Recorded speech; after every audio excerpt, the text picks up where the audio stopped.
Hi friends, അപ്പോൾ ഇന്ന് നമുക്കൊരു ക്ലീനിങ് വീഡിയോ ആണ്. ഞാൻ കുറേ മുന്നേ ഒക്കെ ക്ലീനിങ് വീഡിയോയും കാര്യങ്ങളൊക്കെ ഇട്ടിട്ടുണ്ടായിരുന്നു. ഒരെണ്ണം ഇട്ടിട്ടുണ്ട് കേട്ടോ, ഒന്ന് രണ്ടെണ്ണം ഇട്ടിട്ടുണ്ട്. അപ്പം ഇപ്പോൾ കുറേ ആയി അങ്ങനത്തെ കാര്യങ്ങളൊന്നും ചെയ്യാറില്ല. നമ്മൾ സാധാരണ ഇപ്പം ക്രാഫ്റ്റും അങ്ങനത്തെ വീഡിയോസും കാര്യങ്ങളൊക്കെയാണ് ചെയ്യുന്നത് കേട്ടോ. അപ്പോൾ ഡെയിലി വ്ളോഗും കാര്യങ്ങളൊക്കെ കുറച്ച് വിട്ട് നിന്നിട്ടാണുള്ളത്. അപ്പോൾ ഞാൻ വിചാരിച്ചു ഇന്ന് എന്തായാലും ഒരു ക്ലീനിങ് വീഡിയോ എടുത്ത് വെക്കാമെന്ന് വിചാരിച്ചിട്ടോ. അപ്പോൾ റൂമൊക്കെ ആകെ ഇങ്ങനെ അലങ്കോലമായിട്ട് കിടക്കുന്നുണ്ട്. ഒന്നാമത്തെ ഇങ്ങനെ കുറേ മടക്കി വെക്കാനും അങ്ങനത്തെ കുറേ കാര്യം, പിന്നെ ഒന്ന് ജസ്റ്റ് ഇങ്ങനെ പൊടിയൊക്കെ ഒന്ന് മുട്ടി വൃത്തിയാക്കണം എന്നൊക്കെ ഉണ്ടായിരുന്നു. പിന്നെ ഇതൊക്കെ നമ്മളിങ്ങനെ ഒതുക്കി വെക്കുക എന്നല്ലാണ്ട് ഇതൊന്നും ഒന്നും നമ്മളിങ്ങനെ കാണാത്ത രീതിയിലൊന്നും എടുത്ത് വെക്കാനുള്ള സ്പേസും കാര്യങ്ങളൊന്നുമില്ല. എല്ലാം നല്ല രീതിയിലൊന്ന് ഒതുക്കി വെക്കാമെന്ന് മാത്രമാണ് വിചാരിച്ചിട്ടുണ്ടായിരുന്നത്. അപ്പോൾ ഇവിടെ ഉണ്ടാകുന്ന ഡ്രസ്സൊക്കെ നമ്മൾ മിക്കപ്പോഴും പുറത്ത് പോകുമ്പോൾ, അതായത് നമുക്ക് ഇങ്ങനെ പാല് വാങ്ങാനും കടയിൽ പോകാനും അങ്ങനെയൊക്കെ ഉണ്ടാവില്ല, ആ ഒരു ടൈമിലൊക്കെ ഇടുന്ന ഡ്രസ്സും കാര്യങ്ങളൊക്കെയാണ്. അപ്പോൾ നമുക്ക് ഡെയിലി വേണ്ടതാണ്. അപ്പോൾ ഇതിങ്ങനെ നമ്മൾ അലമാരയിലൊന്നും മടക്കി വെക്കേണ്ട കാര്യമില്ല. പിന്നെ ഒരു തവണ ഇട്ട ഡ്രസ്സൊക്കെ നമ്മൾ വീണ്ടും ഇടാൻ വേണ്ടിയിട്ട് വെക്കുമല്ലോ, അങ്ങനത്തെ ഡ്രസ്സും കാര്യങ്ങളൊക്കെ വെക്കുന്നൊരു സ്പേസാണിത്. അപ്പോൾ അതുകൊണ്ട് തന്നെ ഇവിടെ ഒത്തിരി ഡ്രസ്സും കാര്യങ്ങളൊക്കെ ഉണ്ട്. അത് ഞാൻ അവിടെ തന്നെ ഒതുക്കി വെക്കാമെന്ന് വിചാരിച്ചു, വേറെ മാറ്റി വെക്കുന്നൊന്നുമില്ല. കാരണം വേറെ മാറ്റി വെക്കാൻ വേണ്ടിയിട്ട് നമുക്ക് അങ്ങനെ സ്ഥലങ്ങളും കാര്യങ്ങളില്ല. പിന്നെ ചിലതൊക്കെ ഉണ്ടായിരുന്നു നമുക്ക് മാറ്റി വെക്കേണ്ടത്, അപ്പോൾ അതൊക്കെ നമ്മൾ എടുത്തിട്ട് മാറ്റി വെച്ചിട്ടുണ്ട് കേട്ടോ. ബാക്കിയൊക്കെ അവിടെ തന്നെ ഒതുക്കി വെക്കാമെന്നൊക്കെ വിചാരിച്ചു. അങ്ങനെ ഞാനൊരു വീഡിയോ എടുക്കാമെന്ന് വിചാരിച്ചു. ഞാനിങ്ങനെ ക്ലീനിങ്ങിൻ്റെ വീഡിയോ എടുക്കുന്ന ടൈമിൽ എൻ്റെ ക്ലീനിങ് ഇങ്ങനെ കണ്ടുകൊണ്ടിരിക്കുക, എന്നിട്ട് അതിനെപ്പറ്റി തന്നെ ഞാനിങ്ങനെ എക്സ്പ്ലെയിൻ ചെയ്യുന്ന ടൈമിൽ നിങ്ങൾക്ക് ഉറപ്പായിട്ടും ബോറടിക്കും. വോയിസ് ഓവർ കൊടുക്കുന്ന ടൈമിൽ എനിക്ക് ബോറടിക്കും. നമ്മൾ എന്താണ് പറയേണ്ടത്, നമുക്ക് കൂടുതലൊന്നും പറയാനുണ്ടാവില്ല. അപ്പം ഞാൻ സാധാരണ ക്ലീനിങ് വീഡിയോ അല്ലെങ്കിൽ ഈവനിങ് വീഡിയോ ഒക്കെ എടുക്കുന്ന ടൈമിൽ എന്തെങ്കിലും ലേറ്റസ്റ്റ് ആയിട്ടുള്ള ന്യൂസോ കാര്യങ്ങളോ അതിനെപ്പറ്റി എന്തെങ്കിലും പറയാനൊക്കെ ഉണ്ടെങ്കിൽ അങ്ങനെയാണ് ഞാൻ എപ്പോഴും വീഡിയോ എടുക്കാറ് കേട്ടോ. അപ്പോൾ പഴയ ക്ലീനിങ് വീഡിയോ ഒക്കെ കണ്ടാൽ മനസ്സിലാവും. അപ്പം ഞാൻ വിചാരിച്ചു ഇന്ന് നമ്മളിപ്പോൾ കുറേ ദിവസമായിട്ട് ന്യൂസിൽ ഇങ്ങനെ തകിടം മറന്നുകൊണ്ടിരിക്കുന്ന ഒരു സംഭവമാണ്, അല്ലെങ്കിൽ ഇങ്ങനെ കേട്ടുകൊണ്ടിരിക്കുന്ന, അതൊക്കെ കേട്ടിട്ട് നമ്മുടെ മനസ്സ് ശരിക്കും പറഞ്ഞാൽ മരവിച്ച് പോയൊരവസ്ഥയാണ്. ഇപ്പോൾ ഇന്നോ ഇന്നലെയോ നടന്ന സംഭവമല്ല, 2-3 ദിവസമായി ഇത് നടന്നിട്ട് തന്നെ.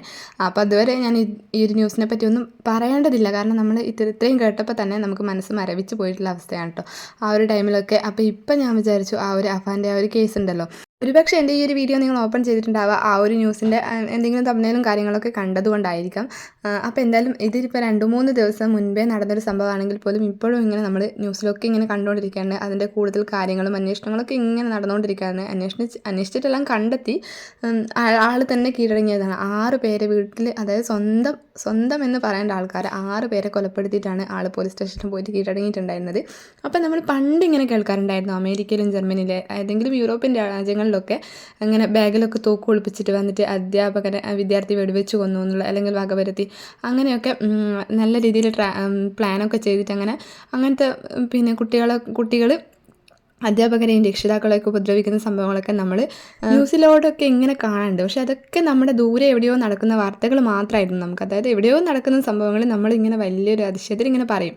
പക്ഷേ ഇപ്പോൾ ഇതൊക്കെ നമ്മുടെ മുൻപിലാണ് നടക്കുന്നത്, അല്ലെങ്കിൽ നമ്മുടെ തൊട്ടടുത്താണ് നടക്കുന്നത്. ഇതുപോലുള്ള കാര്യങ്ങളൊക്കെ നടക്കുന്നത് തിരുവനന്തപുരം ജില്ല എന്ന് പറയുമ്പം അത്ര ദൂരമൊന്നുമല്ലല്ലോ. എങ്ങനെയാണെങ്കിലും നമ്മുടെ സംസ്ഥാനമാണ്, നമ്മുടെ സംസ്ഥാനത്തിനകത്താണ് ഇങ്ങനത്തെ കാര്യങ്ങളൊക്കെ. അതും വെറും 23 വയസ്സ് മാത്രം പ്രായമുള്ളൊരു ഒരാൾ 6 പേരെയാണ് കൊലപ്പെടുത്തിയിട്ടുള്ളത്. അതും കൂട്ടക്കൊല ചെയ്തവർ ഏറ്റവും അപകടകാരിയാണ് ഈ ഒരു അഫാൻ എന്ന് പറയുന്ന ആൾ. കാരണം ഓരോ കൊലപാതകം ചെയ്തതിന് ശേഷം ആൾ റിലാക്സ് ചെയ്ത് അതിഗൂഢമായിട്ട് പ്ലാനിങ്ങോട് കൂടിയാണ് മുന്നോട്ട് പോയിട്ടുള്ളത്. ഓരോ കൊല ചെയ്യുമ്പോഴും ആളിങ്ങനെ കിലോമീറ്ററോളം ബൈക്കിൽ സഞ്ചരിച്ചു. പിന്നെ ഇടയ്ക്ക് മദ്യപിക്കുന്നുണ്ട് ധൈര്യം കിട്ടാൻ വേണ്ടിയിട്ട്, പിന്നെ ഫോൺ ചെയ്യുന്നുണ്ട്. അങ്ങനെ ഒന്ന് ചെയ്തു, ഒരാളെ കൊന്നിട്ട് ഒരുപാട് സമയം ഒന്ന് റിലാക്സ് ചെയ്ത്, അങ്ങനെ ആ ഒരു രീതിയിലാണ് ഈ ഒരു കൊലപാതകം നടത്തിയിട്ടുള്ളത്. ശരിക്കും പറഞ്ഞാൽ ആളെ ഒരു മനുഷ്യനെന്ന് വിളിക്കാൻ പറ്റുമെന്ന് പോലും ഡൗട്ടാണ്. കാരണം ഇത്രയും ഒരു ക്രൂര കൊലപാതകങ്ങൾ ചെയ്യുന്നത്, അതും ഒരു മദ്യലഹരിയിൽ പോലും ആയിരുന്നില്ല കേട്ടോ. ഞാനടക്കം എല്ലാവരും വിചാരിച്ചിട്ടുണ്ടായിരുന്നത് മദ്യലഹരിയിലായിരിക്കും. ഇപ്പോൾ പലതരത്തിലുള്ള കഞ്ചാവും കാര്യങ്ങളൊക്കെ ഉപയോഗിക്കുന്നവരാണ്. ഇതുപോലെ ആ ഒരു പ്രായമാണ് ആളുടെ. അങ്ങനെ ഒരു ഇതായിരിക്കും, ആ ഒരു കഞ്ചാവിനൊക്കെ അടിമപ്പെട്ട് പോയിട്ട് ആ ഒരു ടൈമിൽ ചെയ്തു പോയതായിരിക്കും എന്നാണ് ആദ്യം വിചാരിച്ചിട്ടുണ്ടായിരുന്നത്. പക്ഷേ ഇന്നലെ കണ്ട ന്യൂസിലൊക്കെ കണ്ടു ആൾ ഒരു ലഹരി പദാർത്ഥങ്ങളോ, അതായത് MDMA, കഞ്ചാവ് അങ്ങനത്തെ ഒന്നും ഉപയോഗിച്ചിട്ടുണ്ടായിരുന്നില്ല. ആൾ ജസ്റ്റ് ഒന്ന് ധൈര്യം കിട്ടാൻ വേണ്ടിയിട്ട് ഒരു ബിയർ മാത്രമാണ് കഴിച്ചിട്ടുണ്ടായിരുന്നത്. അപ്പോൾ അതിൽ എത്രത്തോളം ലഹരി ഉണ്ടാവുമെന്ന് നമുക്ക് മനസ്സിലാക്കാൻ പറ്റുമല്ലോ. അപ്പോൾ ഒരു ലഹരീൻ്റെ പുറത്തൊന്നല്ല ആൾ ഇത് ചെയ്തിരിക്കുന്നത്. അതിലൂടെ തന്നെ നമുക്ക് മനസ്സിലാക്കാൻ പറ്റും ആളുടെ മനസ്സ് എത്ര ക്രൂരാണെന്നുള്ളത്. ആൾ തന്നെ പറയുന്നുണ്ട് 3 പേരെ കൊന്നിട്ടുള്ളത് പക കൊണ്ടാണ്, 3 പേരെ സ്നേഹം കൂടുതൽ കൊണ്ടാണ് കൊന്നിട്ടുള്ളത്. ആളുടെ ഉമ്മാനെയും അനിയനെയും പിന്നെ ആ ഒരു സ്നേഹിച്ച ഫർസാൻ എന്ന് പറയുന്ന കുട്ടീനെയും കൊന്നിട്ടുള്ളത് അവരോടുള്ള അമിതമായ സ്നേഹം കൊണ്ടാണ്. അവർ തനിച്ചായി പോലോ, എനിക്ക് എന്തെങ്കിലും പറ്റിയാൽ തനിച്ചായി പോലോ എന്നുള്ള ഭയത്തിലാണ് 3 പേരെ കൊന്നിട്ടുള്ളത്. ബാക്കി 3 പേരെ പക കൊണ്ടാണ്. അതായത് ശരിക്കും പറഞ്ഞാൽ അവരോട് 3 പേരോടും ആൾക്ക് പക തോന്നേണ്ട ഒരു കാര്യമില്ല. ആ ഒരു ഉമ്മ എന്ന് പറയുന്നത് അവനെ വേണ്ടത്ര സഹായിച്ചിട്ട് ഒത്തിരി സഹായങ്ങളും കാര്യങ്ങളൊക്കെ ചെയ്തിട്ട് പണമായിട്ട് സ്വർണ്ണമായിട്ടൊക്കെ ആ ഒരു ഉമ്മ കൊടുത്തിട്ടുണ്ട്. ലാസ്റ്റ് ഒരു മാല കൊടുക്കാത്തതിനുള്ള പകയിലാണ് അതിന് വേണ്ടിയിട്ടാണ് ആ ഉമ്മമ്മനെ ഒക്കെ വരുത്തിയിട്ടുള്ളത്. അതേപോലെ തന്നെ അച്ഛൻ്റെ സഹോദരനെ, അപ്പോൾ ഈ ഒരു അച്ഛൻ്റെ സഹോദരനും അച്ഛൻ്റെ സഹോദരൻ്റെ ഭാര്യയും ഇവനിങ്ങനെ ഉപദേശിക്കാറുണ്ടായിരുന്നു. അപ്പോൾ അതിങ്ങനെ ആ ഒരു പക മനസ്സിൽ വെച്ചിട്ടാണ്, അതായത് ആൾക്കൊരു നല്ല ജീവിതം കിട്ടണം, ആൾ കുറച്ച് മെച്യൂർഡായിട്ട് വരണം, ഒരു പെൺകുട്ടിയാണ് സ്നേഹിക്കുന്നത്. അപ്പോൾ ആ ഒരു പെൺകുട്ടീനെ സ്നേഹിക്കുമ്പോൾ കല്യാണം കഴിക്കുന്ന ടൈമിൽ കുറച്ച് ഉത്തരവാദിത്തമെങ്കിലും വേണ്ടേ. അപ്പോൾ അതിനൊക്കെ വേണ്ടിയിട്ട് ഒരു ജോലിക്ക് പോകാനും ഒന്ന് കേപ്പബിൾ ആവാനൊക്കെ അവർ ഉപദേശിക്കാറുണ്ടായിരുന്നു. അത് മാത്രമല്ല ആ ഒരു അച്ഛൻ്റെ അനിയൻ എന്ന് പറയുന്നത് 1 ലക്ഷം രൂപ ആളെ സഹായിച്ചിട്ടുണ്ട് കടബാധ്യതകളൊക്കെ ഉണ്ടെന്ന് പറഞ്ഞിട്ട്. അതിൽ കൂടുതൽ കൊടുക്കാനാവില്ലെന്ന് പറഞ്ഞതിനും അവരിങ്ങനെ ഉപ്പാൻ്റെ അനിയനും ഭാര്യയും അവനെ ഇങ്ങനെ ഉപദേശിക്കുന്നതിനും കൂടിയാണ് അവരെ 2 പേരെയും അവൻ വകവരുത്തിയിട്ടുള്ളതാണ് പറയുന്നത്. ശരിക്കും പറഞ്ഞാൽ അവനിങ്ങനെ നന്നാവാൻ വേണ്ടി ഉപദേശിച്ച ആൾക്കാരോട് ഇത്രയും പക ആളുള്ളിൽ കൊണ്ട് നടക്കണമെങ്കിൽ ആളുടെ മനസ്സിൽ എത്ര വലിയ ക്രൂരതയായിരിക്കും ഇങ്ങനെ ഒളിഞ്ഞു കിടക്കുന്നത്. അവനെ ഏറ്റവും കൂടുതൽ കൺസിഡർ ചെയ്തവരെ തന്നെയാണ് അവൻ ഈ ലോകത്തു നിന്ന് തന്നെ ഇല്ലാതാക്കിയിട്ടുള്ളത്. ആരാണെങ്കിലും, ഉപ്പാൻ്റെ അനിയനാണെങ്കിലും ഉമ്മയാണെങ്കിലും ഉപ്പാൻ്റെ അനിയൻ്റെ ഭാര്യയാണെങ്കിലും ഉമ്മൂമ്മയാണെങ്കിലും അനിയനാണെങ്കിലും എല്ലാവരും അവനെ കൂടുതൽ കൺസിഡർ ചെയ്തതാണ്. 13 വയസ്സുള്ള അനിയനെ പോലും മൃഗീയമായിട്ട് കൊല്ലണമെങ്കിൽ എത്രത്തോളം നീച പ്രവൃത്തിയാണെന്ന് നമുക്ക് പറയാൻ വേണ്ടിയിട്ട് പറ്റില്ല. നമുക്ക് ഊഹിക്കാനൊക്കെ പറ്റുന്നതിനും അപ്പുറത്താണ്.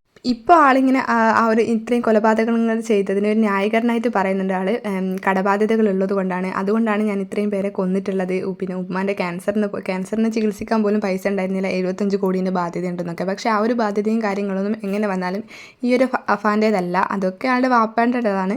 അപ്പം ആളത് അത് തീർക്കാൻ വേണ്ടിയിട്ട് ആൾ നല്ല രീതിയിൽ കഷ്ടപ്പെടുന്നുണ്ട് പുറത്തുനിന്ന്.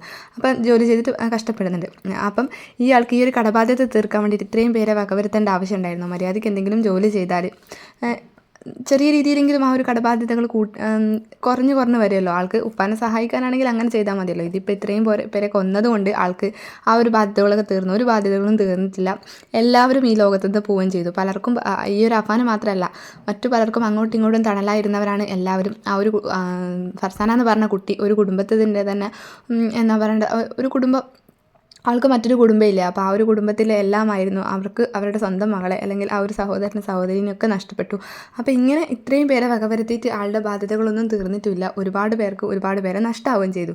ലഹരി ഉപയോഗിച്ചിട്ടാണ് അയാൾ ഇങ്ങനെ ആയത്, അല്ലെങ്കിൽ അതുകൊണ്ടാണ് എന്നുള്ളൊരിതെങ്കിലും വരാമായിരുന്നു. പക്ഷേ അയാൾക്ക് സ്ഥിരമായിട്ട് ലഹരി ഉപയോഗിക്കുന്ന പിന്നെ അങ്ങനത്തെ ഒരു കാര്യങ്ങളൊന്നുമില്ല, അങ്ങനത്തെ ഒരു ശീലമൊന്നും ആൾക്കില്ല. പക്ഷേ അയാൾക്ക് ഉള്ളിൽ നിന്നും ഇത്രയും വലിയൊരു പൈശാചികമായിട്ടുള്ളൊരിത്, അല്ലെങ്കിൽ ഒരു പിശാചിൻ്റെ ഒരു മനസ്സ് എങ്ങനെ ഉണ്ടായെന്നുള്ളത് ശരിക്കും പറഞ്ഞാൽ അറിയില്ല. പക്ഷേ ഇങ്ങനെ അയാൾ ഇത്രയും അവരെ ഇത്രയും കൺസിഡർ ചെയ്യുന്ന ആൾക്കാരോട് കൊണ്ട് നടക്കണമെങ്കിൽ അയാൾ ഉറപ്പായിട്ടും ഒരു മനുഷ്യനെ നമുക്ക് ഉറപ്പായിട്ടും വിളിക്കാൻ പറ്റില്ല. ഒരിക്കലും അയാളെ പുറത്തിറക്കാൻ പാടില്ല. ശരിക്കും പറഞ്ഞാൽ അയാളെ കൊന്നുകളയായിരുന്നു വേണ്ടത്. ആ ഒരു 6 പേരെ ഈ ഒരു മൃഗീയമായ രീതിയിൽ കൊന്ന ആളെ പിന്നെ പുറത്ത് വരാൻ ഒരിക്കലും അനുവദിക്കാൻ പാടില്ല. നമുക്ക് മറ്റുള്ളവർക്ക് കൂടി അതൊരു ഭീഷണിയാണ്. അതായത് ഇനിയും ഒത്തിരി അവർക്ക് ബന്ധുക്കളൊക്കെ ഉണ്ട്, അപ്പോൾ അവർക്കും ഇവനൊരു ഭീഷണി തന്നെയാണ്. എന്തായാലും നമ്മുടെ തൊട്ടടുത്ത് നടന്ന സംഭവമാണ്. നാളെ ഇതുപോലൊരു സംഭവം നമ്മുടെ വീട്ടിലായിരിക്കാം, നമ്മുടെ നാട്ടിലായിരിക്കാം, ഒരുപക്ഷെ നമ്മുടെ തൊട്ടടുത്ത് എവിടെയെങ്കിലും ആയിരിക്കാം. നമുക്ക് പറയാൻ വേണ്ടിയിട്ട് പറ്റില്ല. കാരണം ഈ ഒരു കാലത്തിൻ്റെ പോക്കുന്നത് പറയുന്നത് അങ്ങനെയാണ്. നമുക്ക് തന്നെ ഇതിൻ്റെ ഒരു ഗതിയും കാര്യങ്ങളൊന്നും മനസ്സിലാക്കാത്ത അവസ്ഥയാണ്. ആ ഒരു വാർത്തയും കാര്യങ്ങളൊക്കെ കണ്ടപ്പം ശരിക്കും പറഞ്ഞാൽ അവർ തീരാ നോവ് തന്നെയായിരുന്നു. നമ്മൾക്കറിയില്ല അവരെ, നമ്മുടെ ഇത്രയും ജില്ലേന് അപ്പുറത്തൊക്കെയാണ്, നമ്മൾ ഒരിക്കൽ പോലും കണ്ടിട്ടില്ല. എങ്കിലും അവരുടെ ആ ഒരു ന്യൂസും കാര്യങ്ങളൊക്കെ കണ്ടപ്പോൾ ശരിക്കും പറഞ്ഞാൽ അവരെല്ലാവരും ഒരു നോവ് തന്നെയായിരുന്നു. ആ ഒരു ഉമ്മയൊന്നും ഒരിക്കലും മനസ്സിൽ പോലും വിചാരിച്ചിട്ടുണ്ടായിരുന്നില്ല ജന്മം കൊടുത്ത മകനാൽ തന്നെ ഈ ഒരു രീതിയിൽ പൈശാചികമായ രീതിയിൽ ഇങ്ങനെ സ്വയം മരണപ്പെടേണ്ടി വരുമെന്നുള്ള കാര്യം ഒരിക്കലും ആൾ ഓർത്തിട്ടുണ്ടാവില്ല. ആ ഒരു ഉമ്മനെ ആദ്യം വധശ്രമത്തിന് ശേഷം ആൾ പുറത്ത് പോയി റിലാക്സ് ചെയ്ത് ബാക്കി ഇതിനുള്ള പ്ലാനിങ് ഒക്കെ നടത്തി വന്നതിന് ശേഷമാണ് ഉമ്മ മരിച്ചിട്ടില്ല എന്ന് പറഞ്ഞിട്ട് വീണ്ടും അവരെ വകവരുത്തിയത്. അപ്പോൾ എത്രത്തോളം വേദന ആ ഒരു ഉമ്മ അനുഭവിച്ചിട്ടുണ്ടാകും. ഒരുപക്ഷെ ആ ഒരു ശരീരത്തിനേറ്റ മുറിവിനേക്കാളും കൂടുതലായിരിക്കും ആ ഒരു മനസ്സുകൊണ്ട് അവർ വേദനിച്ചിട്ടുണ്ടാവുക, അതിൽ കൂടുതലായിരിക്കും. എന്തായാലും ഇനി പറഞ്ഞിട്ട് കാര്യമില്ല. നമ്മൾ ശരിക്കും പറഞ്ഞാൽ ഇപ്പം നമ്മുടെ വീട്ടിലുള്ളവരെ പോലും നമുക്ക് വിശ്വസിക്കാൻ പറ്റാത്തൊരവസ്ഥയാണല്ലേ.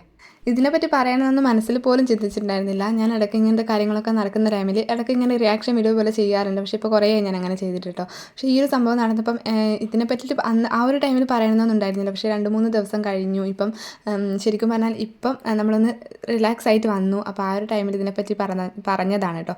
അപ്പം ഞാനങ്ങനെ ക്ലീനിങ്ങും കാര്യങ്ങളൊക്കെ തീർത്തിട്ടുണ്ട്. എല്ലാം ഒന്ന് നന്നായിട്ട് മുട്ടി വിരിച്ചൊക്കെ ഇട്ടിട്ടുണ്ട് കേട്ടോ.